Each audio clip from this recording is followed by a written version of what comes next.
I think a lot of it has to do with how we're conditioned, even from an early age, to have a certain role in society. And most of us are taught that we should get good grades, go to a good college, get a good job, and so that we can buy good stuff and buy lots of stuff. And that tends to be where we get stuck in life, that if we get outside of that path, we start to get uncomfortable.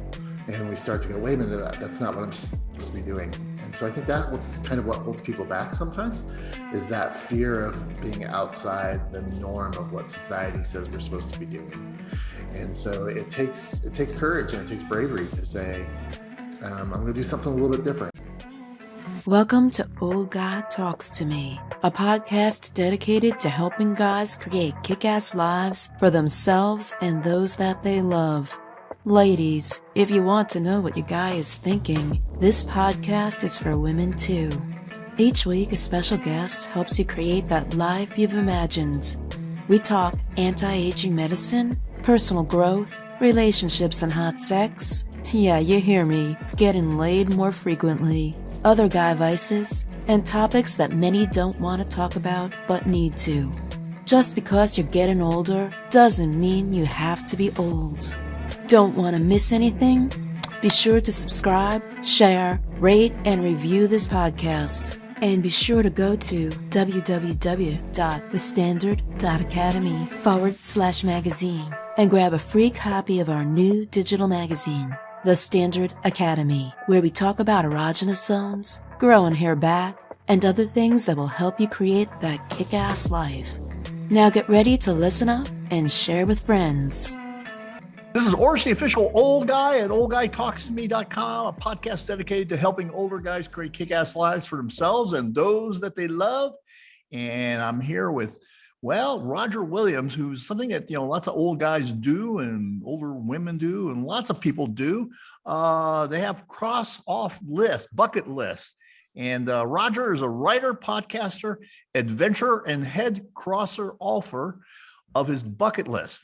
After more than 30 years working in the youth development and teaching field, a year in quarantine, and 2 heart attacks, Roger embarked on an adult gap year to prioritize a life in which he is known not by his professional work, but by the way he lives his life and the people he grows relationships with. Now he is traveling around the world to cross items off his bucket list and inspire others to do the same. So, Roger, thank you. Welcome to our program. I'm looking forward to this discussion. Oh, Orsh, thank you so much. I'm honored to be here, and I hope I can bring something to your audience today. I'm sure you will. I'm sure you will. So, my first question to you is, what's the most important thing you've done today? The most important thing I did today was return an invitation introduction email someone made for me with someone in the publishing field. So that was probably the most important thing I did today. Okay, that sounds like a big thing on the horizon. I hope. Yeah, I've been traveling a lot lately, and so yesterday was travel day, and so I just kind of tried to chill out a little bit, return a couple emails, not do a whole lot today. But yeah, so that hopefully that will turn into something. Okay, great. So let me ask you to kind of take a step back in time. What made you leave your previous career? Wow, it's a huge question with multiple different answers, but I was in quarantine like a lot of people for a year and a half or so, and experienced a heart event, like they like to say now these days, a cardiovascular event, and just started thinking about what my life had meant up to this point and what I wanted to be known for when I finally pushed off this mortal coil. And a lot of it I figured was up to that point was all about what I did for a living. What I like to say is what I did to sell my labor, right? I sold my labor as a teacher, as a youth pastor, as a youth development person for over 30 years. And in the States, we kind of have this mentality that especially for people in fields like myself, but in a lot of different fields like nursing and all different kinds, that we're supposed to find our self-worth in those 40 or 50 hours that we sell to somebody else. Like I always say, it's like, when you meet somebody for the first time, the question is, what do you do? And the answer is almost always, I do this to make money, and I do it for these people, for most cases. And um, I just thought about that process, and I wanted to be known for something different. So that's kind of where I wound up at the beginning of 2021, and said, I'm gonna change that. And so what I did was I went to all my social media accounts and changed my job to being the head crosswalker on my bucket list, and started writing down that list and crossing things off. Yeah. What do you think? Because I'm sure you encounter this in talking to people. People will often say to you, "Oh, I could never do that." What do you think keeps people from doing what they want with their life? Wow, that's a great question. I haven't gotten that one yet. I think a lot of it has to do with how we're conditioned, even from an early age, to have a certain role in society. And most of us are taught that we should get good grades, go to a good college, get a good job, and so that we can buy good stuff and buy Mhm. lots of stuff. And that tends to be where we get stuck in life. That if we get outside of that path, we start to get uncomfortable, and we start to go, wait a minute, that's not what I'm supposed to be doing. And so I think that what's kind of what holds people back sometimes, is that fear of being outside the norm of what society says we're supposed to be doing. And so it takes courage and it takes bravery to say, I'm going to do something a little bit different. And the thing is that, or you don't have to like quit your job to do what I'm doing, right? I mean, I've chosen that path for several different reasons, but it's the reality of saying, we have 40 or 50 hours that we sell to somebody for as our labor. We have Mhm. maybe 45 hours that we sleep. And when you take that out of the 165 hours that we all have, there's 70 to 80 hours left over in a week. And so the choice is, what do we do with those? What do we do with those 70 or 80 hours that can define us on who we are? And a lot of times, in the world today, corporations like to talk about, we want you to have work-life balance. We want you to have work-life balance. Well, the reality is they really don't. Because if they wanted us to have work-life balance, they'd realize that the 40 hours that I sell them does not equal, under any kind of math. I mean, I'm not a rocket scientist by any means, but I'm pretty sure that there's no math that's going to tell me that 40 equals 70 or 80 hours. And Mhm. so what we really need to have is work-life boundaries, because what I think happens a lot of times is we get so stuck in the rut of doing these jobs for other people that we give them more and give them more outside of those 40 hours, whether that's a nurse that's been on a 12-hour shift that's just too tired to play with her kids when she goes home and just wants to sit in front of the TV and binge watch Netflix, or it's the teacher that has to take home a bunch of extra work because there's not enough, there's so many demands on them that there's not enough hours in the daytime during that you've sold to do that work. And there needs to be work-life boundaries, but I don't think there's any corporation or institution that's going to want to start talking about that, because that means they're going to have to hire more people to get all the work done. They value the money that they give us for the job. Well, I think we should equally value the amount of hours and the time that we give for that money. And when we go outside of that and start allowing that to creep into the other aspects of our life, it's hard to do extra things. It's hard to think about that list of things that you'd like to do or that you want to do, because you're so tired or exhausted or drained from doing the 40 to be able to actually do anything else. Yeah, I think there's a big trap when you are stuck, as the vast majority of people are, Sure. in trading hours for dollars. Yep. There's no doubt about it, because uh, and that can happen in anywhere that you are. In a previous life, before I did this podcasting thing, and some other things, I was a periodontist, Mhm. and the economic model in a periodontal office is piecework. Mm. If I'm not in there, there's nothing's being produced, and or not enough to even cover overhead is being produced, unless I was in there doing piecework. And as soon as I Right. walked out, it was done. Right. So There's no more income. it's a phenomenon, and people don't understand that. I was talking to a young man at the supermarket, and it was kind of weird. And I did, he was like going, "Oh, if you just go down to the store a mile down the street, you can save $2." Hmm. I'm going like, I'm not going to get in my car. I've got other things to do. But it's a mentality that's out there, and it traps you. It traps you in terms of what you can envision your life to be when you're in that rat race Yes. of the hours for dollars. Um, Roger, what when you chose this life and you chose it, did you choose it? Was it after COVID, during COVID, or right in the end of it, or what? Probably the beginning of 2021 Uh, is when I started really thinking about it really hard, and then I put together.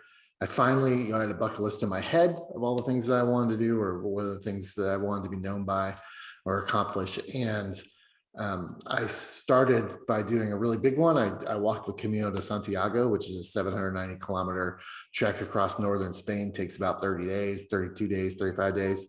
And that was the big one for me. I had, like most Americans, had not taken much vacation time because I felt guilty about not doing my mhm. job. And so I had lots of vacation saved up and went to my boss and said, "Hey, we're not doing a whole lot in August. Can I take that month off?" He said, "Yes." And so I saved up the money to buy a plane ticket in the middle of the pandemic, which was kind of scary to be looking at a $900,000 plane ticket and not knowing if I could actually go or not. Every day was a morning when I'd wake up and look at the newspapers and say, "Is Europe open? Are there going to be hotels? Are there going to be restaurants?" I wasn't sure that this was going to happen, and it was really kind of scary. But I just said, "I've got to do this. So whatever it takes for me to do this, I'm going to do. Whatever hoop the Spanish government asked me to jump through, whatever the hoop the American government asked me to jump through, I'm going to jump through these hoops regardless, and I'm going to make this happen." So it was a pretty scary thing. And then when I came back from that trip, what happened was is I made an Instagram reel of all the pictures and selfies that I had taken with people that I met on the trip, and showed it to a coworker of mine because I had boundaries between my social media and people at work. And I showed it to her, and she looked at me and she goes, "I've never seen you that happy before. I worked with this person for 4.5 years." And they said that they'd never seen me that happy. And I was like, well, if I don't want anyone to meet Roger, sorry for talking about in the third person, but it's like, I don't want anyone to meet Roger and not meet that person that she sees in that video. And so a couple of weeks later, I quit my job and I said, I'm going to take a year off. I decided I was going to raid my retirement fund, and at a very large expense, to take a year off from selling my labor to other people and do things that brought me joy. And so that's where I'm at. I'm about in the middle of that. So what has surprised you the most about this journey that you're taking? Mm. I think that for the most part, I think one of the things that, as I chose what some people call a bucket list life, right? I'm only doing things that bring me joy. I'm only doing things that are on my list. That as I've opened myself up to do that with intention, that there's been this, I don't want to say cosmic, but universal thing that has allowed me to, like, I run into all these experiences that I never had on my bucket list. It's been Mhm. really surprising that, I big fan of Banksy, the street artist, and go to Milano to visit some friends in Italy, northern Italy, and there's a Banksy exhibit going on at a museum, and it's like, oh, I get to go do that. My father recently passed away, and I needed a suit. So I found a tailor in Trieste, Italy, and he pulled something off the rack, did some altercations, and it looked fantastic. And I've always thought about wanting a tailor-made suit, but I never put it on my bucket list. Mhm.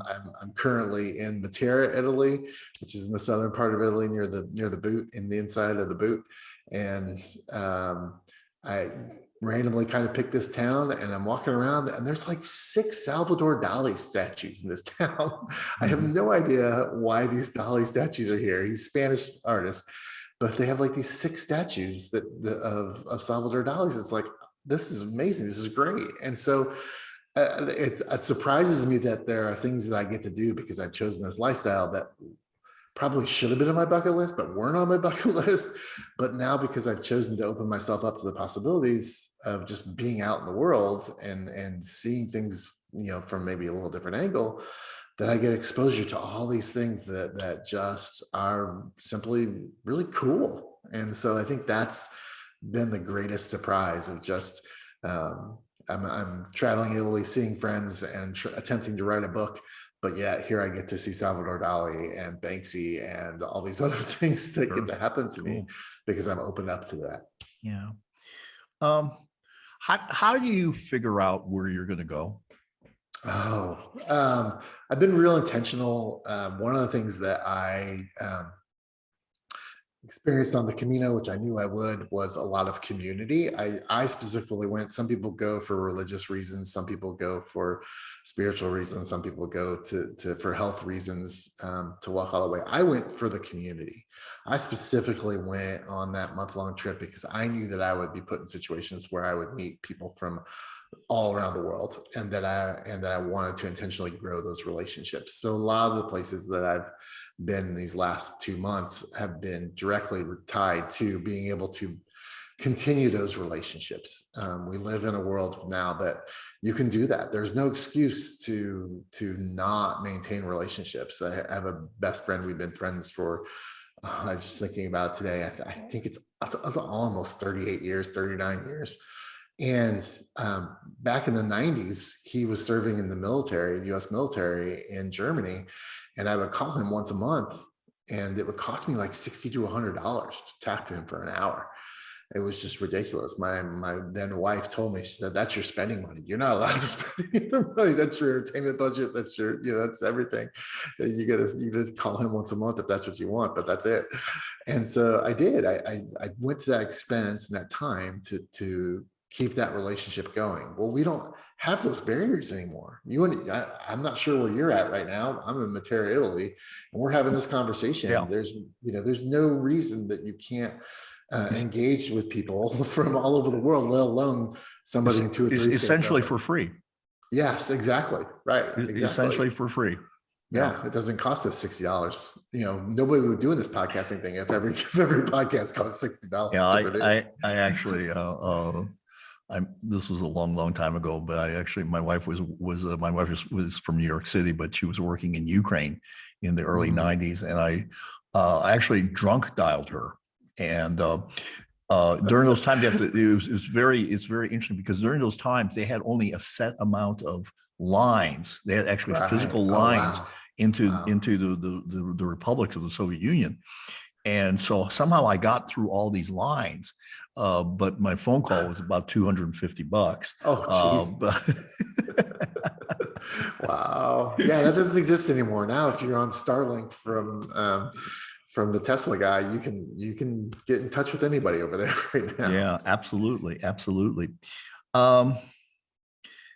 So what, you've been doing this for about half the time, for about 6 months now. How long have you been doing this for? I've been traveling for about 2 months, focusing on my bucket list for about 5.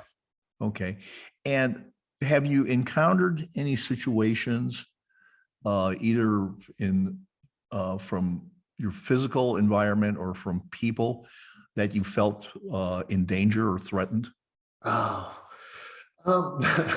No, it's kind of been the other way around. Of course, this is your podcast that doesn't use visuals, but I have full sleeve tattoos, and so that means my arms are totally covered in tattoos. And I also recently got knuckle tattoos, which is definitely putting yourself out there. It was on my bucket list for many years, and so I decided I was going to do it this year. And I found that being in Europe, I grew up in Indiana, pretty conservative. I moved out to Seattle, Washington, and so it doesn't, I don't get a lot of stares and looks, but some places here in Europe, I get lots of stares. And I have been, I think, profiled a little bit from the Italian police every once in a while. I found out that you can't become an Italian police officer if you have tattoos. You can get them after you're a police officer, but you can't have them beforehand. So when I was on the Camino de Santiago last summer, I was in Pamplona, Spain, and a friend of mine who's from that city I asked him, I said, I'm getting lots of stares. And he said, I said, I don't understand it because I don't usually get that much. And he said, well, as many as you have, they either think that you're in the mafia or you're a gypsy, and they don't like or want to be around either of Either those one type of of those. people. So that's why you kind of get those stares. I was kind of profiled when I came into Rome the first night I was in Rome, and the police stopped me and like, where are you going? Who are you with? So it's just like, it's like, what do you do? I'm a writer, I'm a podcaster. Like, all right, move along. But I definitely got profiled. So, and I get a lot of stares that way, but I've never felt in danger. Even several years ago, I went to Thailand and with some friends, and we were so excited to be there that we stayed up all night. And from our balcony of our hotel, we could look down the street, and we saw all these people going into these alleys. And so at one point, my friend said, let's go. And I'm like, okay, it was like 4 o'clock, 5 o'clock in the morning. And here we are, these two crazy white guys walking through this alley. And I don't think we were ever in danger, but it's like, we definitely were not supposed to be there. And so it was interesting, but I never felt like I was in danger. I just felt like I was getting stared at. Like, why are you here? So yeah, I've never really felt in danger at all. No. Mm-mm.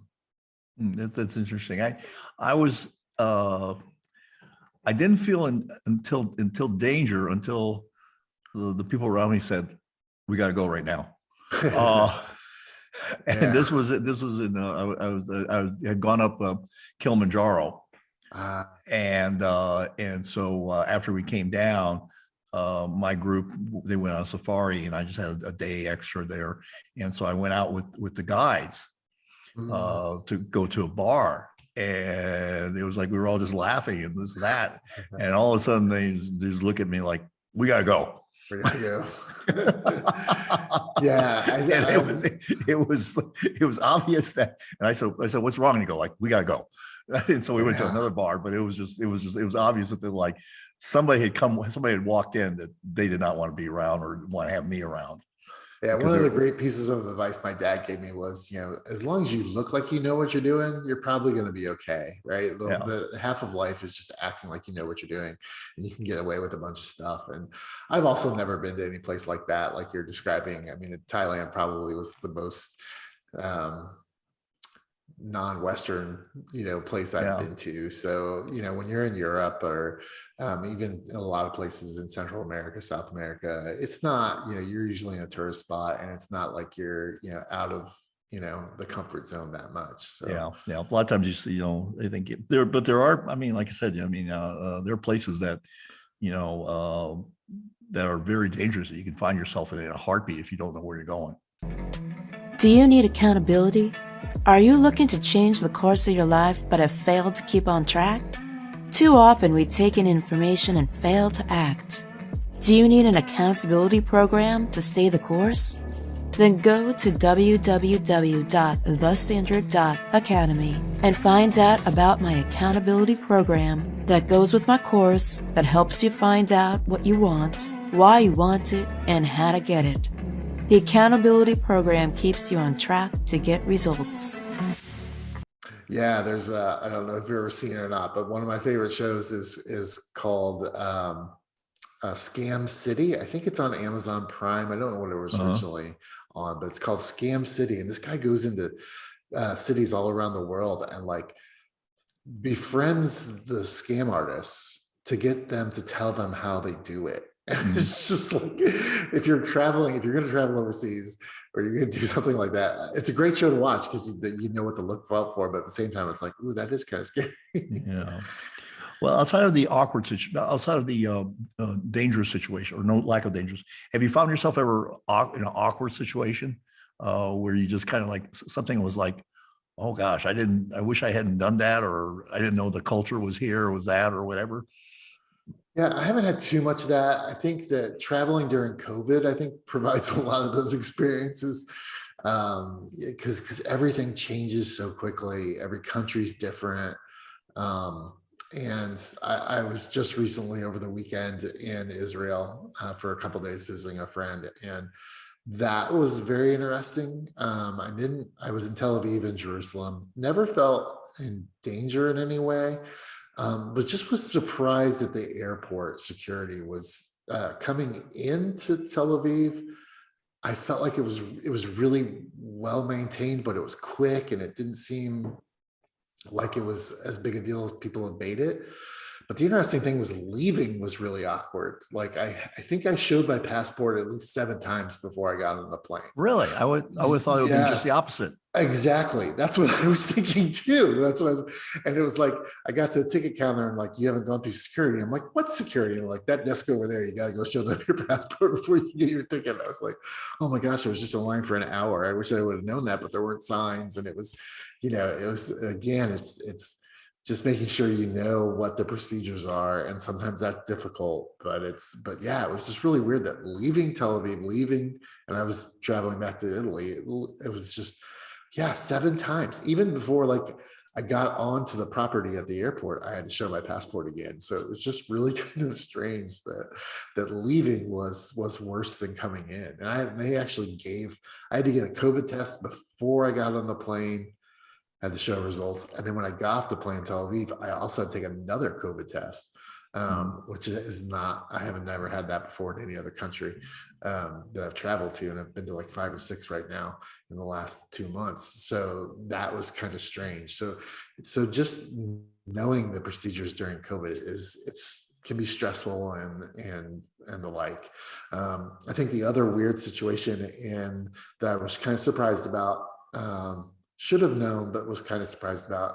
In Jerusalem, I was in the Muslim quarter and I'd gone to visit the Western Wall and walked around to the Garden of Gethsemane. I was coming back into town and looked at my map and was like, oh, I can just take this left right here and I can go over and see the Dome of the Rock. And it's Ramadan right now. So I should have thought more about it, but I got like halfway down this alley and there were like 7 Israeli security officers. They're like, this is closed, you have to go back. They're like waving me off. And a friend told me later, he's like, yeah, you're not Muslim, you can't get back there. So that was really awkward. I was disappointed in that. Walled from the standpoint that there's a section for men to do it and there's a section for women to do it, and so that's kind of weird for me. It's 2022, and so that was kind of off-putting. Sometimes, my experience there in Jerusalem was really interesting from the standpoint of it. For me, it's like this thing that should bring everyone together, this belief in something greater than us, just tends to rip us apart so often, and that was just kind of weird to like really experience it firsthand. Food wise, is there anything that you've eaten that has surprised you and then you go like, oh my God, I can't believe I ate that? I've had blood pudding before in Spain. And what's blood pudding? You're gonna have to look it up, but it is a certain kind of meat that's kind of chopped up. It looks like meat sushi is really what it is, but it's got blood in it, and it's chopped up meat wrapped in leaves. And I walked into Burgos, Spain, and a friend of mine who lived there came up to me with this Tupperware container. It's like, oh, this is blood pudding. You got to try it. You got to try it. And I'm like, oh my gosh, I'm not sure about this. But it was good. It was decent. It was homemade. So I think that's one of the reasons why it was good. I did have a different occasion in another location in Spain, and it was not that good. So the homemade one was much, much better. So that was probably the craziest thing. I had a plate of just, I think 5 or 6 different meat dishes in Tel Aviv with a friend of mine. I don't even know what I ate. All I know is just super good. So I just decided, I asked him, I said, can you explain to me what's on this plate? He goes, no, just eat it. And I'm like, okay, I will. And it was all really, really good. So sometimes it's better not to know. Probably, yes. Yeah. When you're on the road like this, how do you keep in touch with your family? Oh, yeah. It's not a problem because I can Zoom, I can use WhatsApp. My phone's been a little silly, but I stay in Airbnbs for the most part, which most of them have very good internet. The internet in Trieste, Italy wasn't that great. But as long as you have an internet connection, then it's super easy to use some form of app. With most of my friends, I use Instagram to communicate through their communication tools, WhatsApp with family members, sometimes Facebook. It's really, really not that difficult. The difficult part about communicating with family is that I have family in Indiana and I have family in Seattle. And so there's just the time zones, just, even trying to get this podcast, recorded with you was so much problems because it's having to remember that, oh wait, it's when we set up an appointment, it's how many hours difference, so I'm 6 hours difference than the East Coast and 9 hour difference from the West Coast. So juggling all that has been the worst part of the communication process. Thankfully, but if you set up your accounts right, they do the math for you sometimes. They do it automatically. Yes, I do. Yeah. I do rely on the automatic because I've been especially talking to people in India and Australia and New Zealand where it's like a day ahead or whatever. It's kind of Right. it's kind of like it can be very it can be very, very, very confusing. Yes. So how often do you add to your list? I add to my list whenever it happens, right? whenever the idea of the thought comes up. I'm actively looking at that list. And so that's one of the things that I try to talk to people through is when you're creating it is just have an actual physical list or a space where you can capture those things. If you have a list and it's on your mirror in the bathroom or it's on the kitchen counter, on the cabinet, and you think of something and you go, oh, I'd like to do that. Oh, wait a minute, I'll put that on my bucket list. And there it is, right? So out of sight, out of mind is always the case. But if you have an actual list someplace where you can say, oh, I have a list, I can put that on there. I always kind of go back through and review it after I've crossed something off to kind of jolt myself into saying, okay, what's next? What's going to, or what do I want to focus on? But it's an extremely American thing to think once you write something down or put it in an email, like it's the Bible. It's like done. Like you can't change it. Like any job I've ever had, it's like, well, you said in this email, and I'm like, I said in that email that this is an idea or this is the first draft, or And so there's this constant kind of reminder to myself that I don't have. This isn't.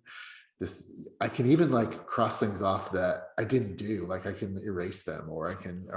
That was my other question is, do you ever cross stuff off that you haven't done, that you said like, I thought about it, I don't want to do that? I haven't done that yet. I'm open to that. I think there's more times that I've found, like I said earlier, that I found things that I'm like, oh, I should have put that on my list. Now it's done. Do I put it on my list and cross it off, or do I just accept that I did it? Right. That's the weirdness of it for me. It's just like, I saw Salvador Dali sculptures this day. So that I think kind of is a weird situation. I did see the Banksy exhibit in Milano, and I'm going to London in a couple of weeks. And so that kind of inspired me to say, hey, I can actually see the actual things, And I looked online and there's a self-guided tour map on Google Maps where you can actually like see where all the Banksys are across London. And so I'm like, I'll just like pick 5 or 6 of these and do my own little route and go see these live. So I put that on my list of things that I wanted to do, which wasn't on it before I started this trip. So I think it's just a matter of if it's a mindset that you're going to take the time to actually create a list and start crossing things off. That takes a little bit of time to manage that list, and it's okay to put new stuff on. It's okay to take stuff off. It's your list, right? I always say I'm not going to judge anyone's bucket list because I don't want anybody to judge mine. I got some weird stuff on there, So what's the weirdest things you got on your list? I think knuckle tattoos was probably one of the weirdest things. I'm 52 years old and I really want to go to Tomorrowland, which I'm not sure if you're familiar with it, but it's a electronic dance music festival in Boom, Belgium that happens twice a year, probably about 500,000 people each weekend that Uh-huh. they do it, and it's loud and yeah, it's for my, I actually had a teenager once go, "Aren't you a little old for that?" I was just like, I don't know. I'm gonna put some earplugs in. I'm gonna go and have fun. I just want to be around people that are enjoying themselves. Like I think that would be super cool just to be there, and to be around a bunch of people that are happy. If I Yeah. have 500,000 people happy, that sounds like a good time to me. So that's kind of different. I have punk rock bowling on my list, which is a punk rock music festival in Las Vegas that they hold every year. It's a music festival. They actually have a bowling tournament, like a charity bowling tournament that anyone Mhm. can enter. Like anybody that has a team can enter this tournament, and there's different labels play in it, different bands play in it, so you can wind up playing next to your favorite, playing against your favorite band. And I'm not a great bowler, and I just want to go and say that I played, Yeah. that I played in it, and so yeah. Trying to think what else is on there. And another one, I guess, would be I would love to go to Mexico City, Mexico, just to be able to say I've gone to a Lucha Libre AAA card event at Arena Mexical. It's like the mecca for Lucha Libre in Mexico. And so, like, I literally, my partner, she's always like, well, what else can we do when we do these when you do these things? And I'm like, I don't really care. I just want to go to Mexico City, do that, and I can leave the same day. I'm gonna be fine. I don't have to add all these touristy things into it to make. Sometimes I think we do that as Americans. It's like, well, if I'm going to spend all this money and like go all this distance, and I got to pack as much as I can into it, and I'm not really that way when I do things. It was real hard for this trip for people to be like, "Are you going to Rome? Are you going to do this? Are you going to do that?" It's like, I don't, I'll see when I get there. It's fine. I'm not gonna, I'm not gonna go crazy. I'm not sightseeing. I have other things that I'm people seeing, and I'm trying to do this book and promote this podcast. So it's not, I don't. Yeah, being a tourist is really hard for me, especially right now, and it's hard to explain to people that that's not what I'm doing. I am, it's like I have to force myself sometimes to take pictures of buildings and food and put it up on Instagram to please people, because that's just not my intent of what I'm doing. So, but I do it because I know people enjoy it and people like following the trip and stuff. But it's hard for me to be a tourist sometimes. Mm. Yeah. So if somebody wanted to engage in a life like this, where you become basically nomadic, what advice would you give them? Oh, uh, the first thing would be is to make sure that your finances are where they need to be, and plan for extra. Um, that's the biggest thing. I mean, every ATM withdrawal is another $5 plus the $25 for the conversion rate, and um, so that I think is what's been hardest for me to get a grasp on. Sometimes it's the money part of it. It's just realizing that you need to have a good percentage more than what you think you do, and so that's part of it. Right now, all the Airbnb hosts and owners that I've talked to who have hosted me are just absolutely dying for customers, because they haven't had them for about 2 years. Mhm. So I would highly recommend using the Airbnb system or Verbo. They're and it's cheaper. Like, part of the reason that I'm in Europe was because I looked at Airbnbs in the States, and it was just going to be almost as much as expensive to stay in Denver or stay in Colorado in a cabin out in the woods for 2 months to write a book than it would be for me to come to Europe and stay in Airbnbs. Like, I got month-long discounts. If I stayed for a month, at least a month, they would give me, several $100s off of the price, because they haven't had customers. I stayed in Airbnb in Tel Aviv, and talked to the owner, and she said they hadn't had a customer in 2 years. I was their first customer in 2 years. Wow. So yeah, so it was a cute little artist loft thing in the middle of Tel Aviv, Yaffle, and it was, it was pretty decent, close to the train station for me to hop on the train and go to Jerusalem. It was pretty easy for me to go into town and see some of the cool stuff. It was, 15-minute walk from the beach. It was, it was great.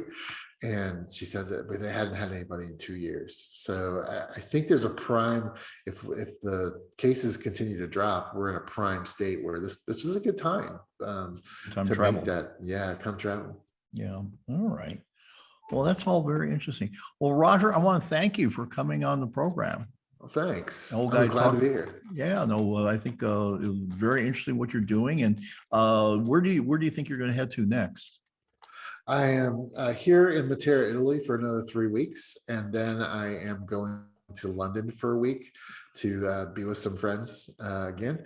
And I'll be there over May 4th. So I'm trying to figure out some kind of Star Wars thing to do while I'm there, because the movies were all filmed in London. So I'm trying to figure out if there's something special I can do on May the 4th for that. And then I'm headed back to the States for a little while to be with my partner and figure out what the next moves are.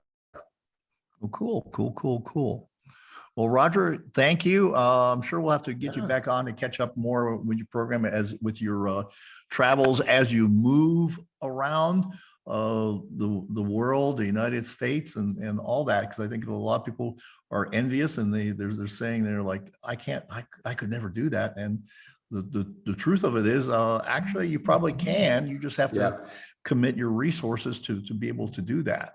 Yeah, what I always say is that your bucket list doesn't have to be these grand gestures, right? They don't have to be these amazing trips or seeing amazing things or seeing old stuff. Bucket list can be just about anything you want it to be, and it can be as simple as learning a new skill. Like one of the things on my bucket list, I want to learn how to play the ukulele. I really want to do that. So that's a skill I can learn. Ukulele cost me $70. Taking lessons on YouTube is free, right? So, or it could be, making, reconnecting with some friend from a long time ago. And I think that's important too. And so bucket list doesn't have to be these, I'm going to walk up the side of the pyramids type thing. It is what brings you the most joy. And I think that's the most important thing. Okay. So, and Roger, can you tell us? And I'm gonna post this in the show notes. So tell us where people can find you and where they can find your podcast too. Yeah, you can find the podcast. It's called the Crossing It Off Podcast. You can find it anywhere you listen to podcasts, absolutely everywhere. And it's a weekly show. I interview one person that's crossed one item off their bucket list. So if you're looking for more inspiration, that's the show to go to for this exact topic. And we've had tons of different people on the show, from a woman that is an artist and wanted to raise $1 million for charity, and she accomplished that, to last week the guest wanted to get Arnold Schwarzenegger's autograph. So we run the complete gamut of folks to try to give people as much exposure to different ideas of things to put on their bucket list as possible. And then folks can find my trip and my journey on Instagram at crosser.offer. And that's where I promote the show, but also share with what I'm doing in pictures from my trips and doing the things that I'm doing to cross stuff off my list. Yeah, and also you're in Facebook too. Yes, Facebook as well. It's coming along, and you can actually listen to the podcast on Facebook, and that's at Facebook.com/Crosser Offer. All right. Well, Roger, this has been very, very interesting. I appreciate you coming on the program and staying up late for us. Yeah, no problem. Because we got, I think we have, which I think I'm a PST, so I think we have like a 9-hour time difference. Yeah, it's almost 1 o'clock. And the old guys usually sleep by 9 p.m. in his time zone. There you go. But that's because he's an early riser too. So good. So again, thank you. And as I mentioned, all the places that you can connect with Roger, we're going to have in the show notes so that you can find him easily. This is Orr's official old guy at oldguytalkstome.com. I want you to do several things before you sign off. You click off here. First of all, I want you to subscribe. I want you to share I want you to rate, and I want you to review. And I also want you to go to my website, the Standard.Academy, and get my free digital magazine with lots of life hacks, including, well, how to find those erogenous zones easily. And that's a skill worth cultivating. And as far as the reviews go, if you give me a bad review, I'm going to love you too. Especially if you're like a rabid bad reviewer, if you give me 6 or 7 bad reviews all at the same time, I would love you. I might even send you a t-shirt or a mug, because that does drive your visibility up on the internet. So nothing like rabid bad reviews. I do love my trolls. So again, this is Oris, the old guy from www.oldguytalkstome.com. Remember, it's all about creating a kick-ass life for yourself and those that you love. Until next time. Thank you for joining Dr. Orist and his incredible guest. Like what you heard and learned? Then be sure to do 3 things. 1. Subscribe so you don't miss the next episode. 2. Share this with someone who may need to hear it. 3. Leave a review and rate this podcast. Opt in at www.thestandard.academy/magazine and get our free digital magazine with savings, articles, and deeper dives into cool controversy. Be the guy who takes action. Without action, you're not going to get the results you want. Thank you again, and make it a great day.